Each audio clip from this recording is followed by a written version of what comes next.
Hello, I'm the Nostalgia Critic. I remember it so you don't have to. There's nothing like an environmental film, is there? That is to say, there's nothing more preachy, annoying, or obnoxiously pretentious as an environmental film, is there? Of course there isn't. And that's why I'm taking a look at 20th Century Fox's latest animation fuck-up since... well, anything their animation studio has produced, really. Ferngully, The Last Rainforest. And boy, have I got some words to say about... Hey! What? What was that? That was me, you plagiarist! Nostalgia chick? What the hell do you want? You can't make fun of Ferngully. I was gonna make fun of that. Hey, too bad, chick. I got dibs. You don't have the brain power to understand the level of bullshit this movie amounts to. Why? I put up with it from your end every couple of weeks. Say that again. Oh, you mean what I just said about you constantly spewing bullshit every time you speak? Certainly. That's me, the person right in front of you, put up, that's a direction, with it, that being your bullshit. From your end, not even gonna go there, every couple of weeks, that is a period of time. Is that slow enough for you?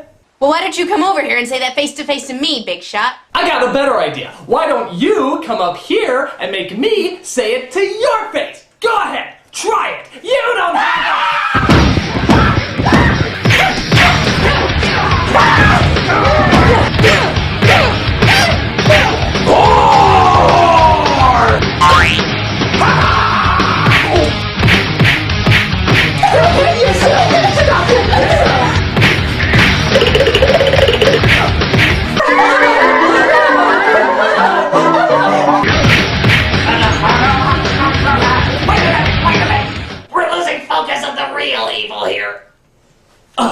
You're right.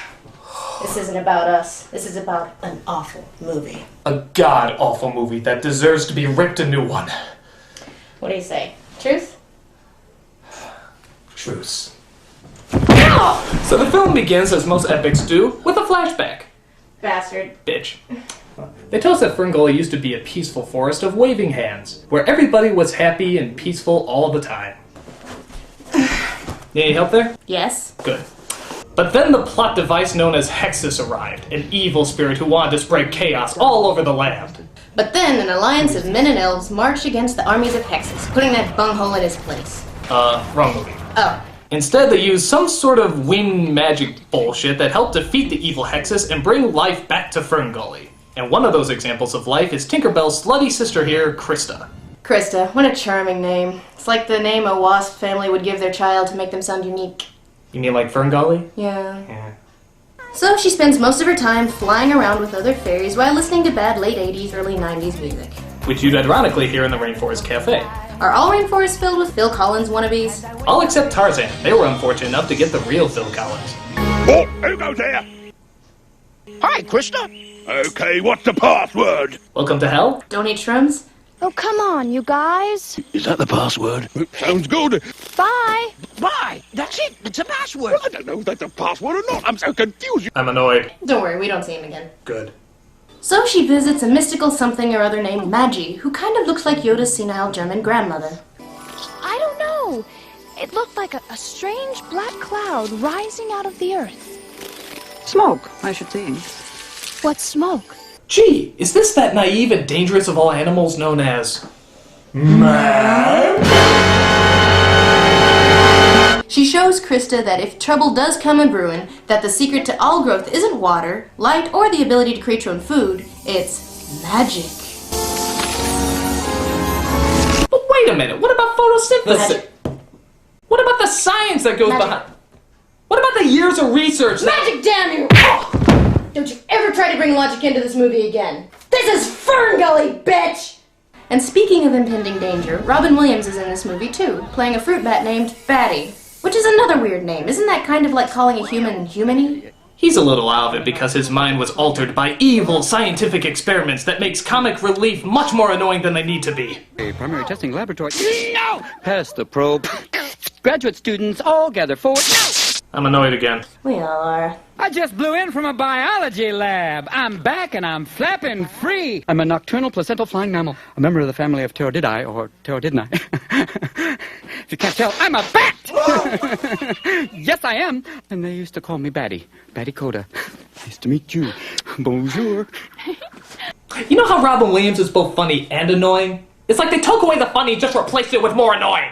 Well, it's not like he could get any more annoying. Yo, the name is Betty. The logic is erratic. Oh, he raps. Yeah, you review it. No, you review it. So yeah, listening to Robin Williams rap is kind of like listening to Eminem, sung by Eminems, while taking part in S&M. Annoying, bad for you, and incredibly painful. So Betty says he spotted humans at Mount Warning, which is... Wait a minute, Mount Warning? Isn't that in Australia? Yeah. Is there rainforest in any kind of danger? Yeah. Then why is it called the last rainforest? Well, Mr. Critic, one must ask oneself, where is a viable rainforest environment that happens to have a ready supply of white people? Central America? No. Africa? Carrot. New Guinea? Getting warmer. Oh, Australia! Now you got it. Technically, they could have just made up a location, but I guess the movie wanted some credibility. Now, you could say that it's not a great idea to try to impose logic on an environmentalist film about fairies, but hey, it's for kids, and kids are stupid enough to buy anything. Now I know! And knowing is half the battle. So Krista follows Betty to where he spotted the humans. Yeah, this territory looks kind of familiar. Come on, you got a great set of wings. And that's not the only thing you got a great set of. Oh, come on, why do you think he's flying behind her? So we come across a blonde mullet youth named Zach, who's helping other Australians with no accents chop down the trees of their beloved rainforest. Faster than you can say it's not the size that counts, Zach is shrunken down to the size of a fairy. A human! What is with this running blindness gag? He's a fruit bat. Fruit bats aren't blind. While he's passed out unconscious, the little mugger in Krista rummages through his pockets to see what she can find. Maybe I can cut off this root in his crotch area. Take anything you want. I won't tell the cops. Trust me, I'm not gonna tell anyone I was mugged by a fairy. Check this out. I have a basic inclination. Oh, I'm sorry, we seem to have entered into a completely different movie. I just can't control this hunger. On my ravenous consumption, you're a welcome little snack. If I'm gonna eat somebody, it might as well be you. I could see you as a sandwich or a strange exotic stew. What is this character? He just comes out of nowhere singing this kind of sexual song about how he's gonna eat Zach. What's the point? Oh. It's a big-lipped alligator moment. Big-lipped alligator moment. What's a big-lipped alligator moment? Big-lipped alligator moment. Well, that's not an alligator, it's a... that's not an alligator. You stupid sack of shit. Perhaps you don't remember the big-lipped alligator scene from All Dogs Go to Heaven. This is named after the random musical number sung by a big-lipped alligator towards the end of the film. A scene that comes right the fuck out of nowhere, has little to no bearing whatsoever on the plot, is way over the top in terms of ridiculousness, even within the context of the movie. And after it happens, no one ever speaks of it again. Oh, like the dancing fire gang from Labyrinth, the pink elephants from Dumbo, the creepy-ass tunnel scene from Willy Wonka. That's right. And now this festering pile of pointlessness. Yes, Critic, you're learning a lot today. I am. I really am. Well, after that bit of nothing, our two main characters finally introduce themselves to one another. I'm Zach. I'm Krista. Pleased to fuck you. Meet you. Krista shows Zach around the forest while those pesky, stupid humans foolishly unleash the monster Hexus, played by Tim Curry, from his wooden prison. He then works his way into their radio, where he tells the workers to head out and destroy Ferngully. You're going to Ferngully, and I want you there by morning. Didn't our boss used to be a woman? Wendy turned into a British guy. We then hear Hexus sing about how he loves pollution and how he considers their relationship toxic love. Slime beneath me, slime up above. You love my toxic love.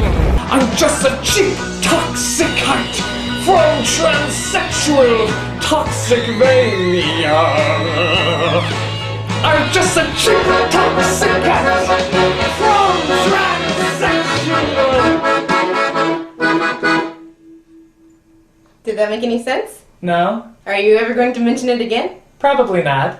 Big lipped alligator moment! Big lipped alligator moment! So Krista and Zach sit and talk more about how the rainforest is good and humans are the devil. But trees give life. They make the clouds, the rain, the air. Oh, we've got air. Yeah, if you don't mind getting all your minerals in one breath. Too subtle! Don't you miss talking to the forest? What does it say? Well, listen. It's raining like magic. Oh, it sounds like a crappy pop song! Yeah, that sounds cool. No, usually it's warm. No, cool means hot. You know, bodacious, bad, tubular, as in, you are one bodacious babe. Another 1992 catchphrases. To show his, sudden romantic interest in Krista, he carves her name into a tree, which is a Ferngully no-no. No, you mustn't do that. Here. Can't you feel its pain? Its nervous system is screaming in agony! We need 10 cc's of penicillin, stat! So Krista introduces Zach to the rest of the Keebler elves as they all analyze her new friend. Somehow I thought they'd be bigger. Well, I had a little accident and he sort of shrank. I have some pills for that. Not that I need any. Things don't go well when one of the fairies is threatened because he used to be the most feminine male, which results in, what else, a cock contest. Why don't you come with me and the boys? We'll give you a taste of real Ferngully wildlife. Unless, of course, you're not up to it. I'm up to anything you could dish out, bud. It's my stereo. Look, I found it, so I'll explain it, all right? Oh! It's a recording of music! Wow, Zach, way to inexpensive copyright your way out of this song. I'll teach him to move in on my girlfriend / possible sister. Well, I don't know what a recording is, but I know what music is, and that is not music. Isn't that right, Jasmine? I mean Krista. Maybe we should consult the genie. I mean Betty. After all, that is why I'm Sultan. I mean King. Which animated movie am I in again? Come on, Zach. See you around, Zag. Allow me to mispronounce your name to express my disrespect for you. But Krista steals him away and takes him to what looks like under 3 Mile Island, where they have a rather strange romantic moment. Someday you might be thinking life has passed you by. Your spirits might be sinking with hope and short supply. Now you're pregnant. Even though Zach and Krista were gone for just a few minutes, Krista arises to discover the fastest tearing down of trees in world history. Oh, if only we weren't so busy having fairy sex. Humans did it. Humans did it all. A wizard should know better! So the fairies gather together and decide the only thing to do is, this.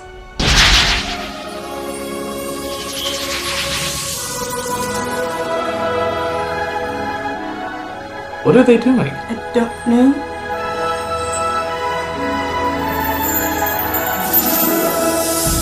Are they changing from mint flavor to raspberry fresh? I have no clue. Look out! It's the plot! Well, whatever they did, it all seems to center around Krista, as she's apparently the magical leader of the tribe now. This constant waving of my arms isn't working! Well, all right, Gummy. We're going to war. Oh yeah, because every kid will understand the John Wayne reference. Gee, if I didn't know any better, I'd swear they were saying that pollution and toxins were a bad thing. So Zach breaks into the machine and figures out that the only way to turn off this Leviathan is to turn off the Leviathan.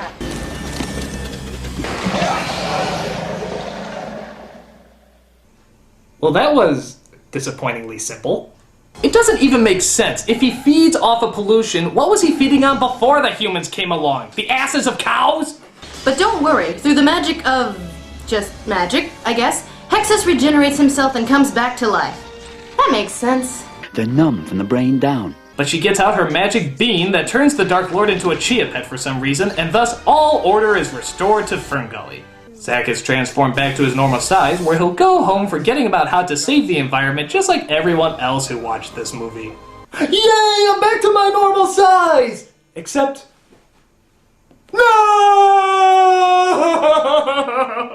This movie is awful. It made no sense, it made no money, and it made us want to chop down as many eucalyptus trees as possible. I think my biggest problem with this movie is that while they're trying to tell us to save the rainforest and not cut down trees, how many trees do you think they chopped down to make the paper for this goddamn animated movie?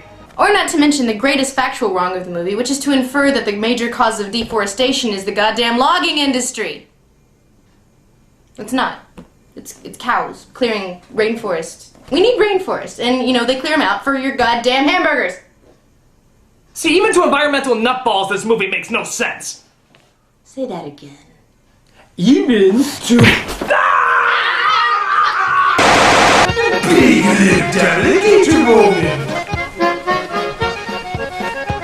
I'm a nostalgia critic. And I'm your nostalgia chick. We remembered so you don't have to.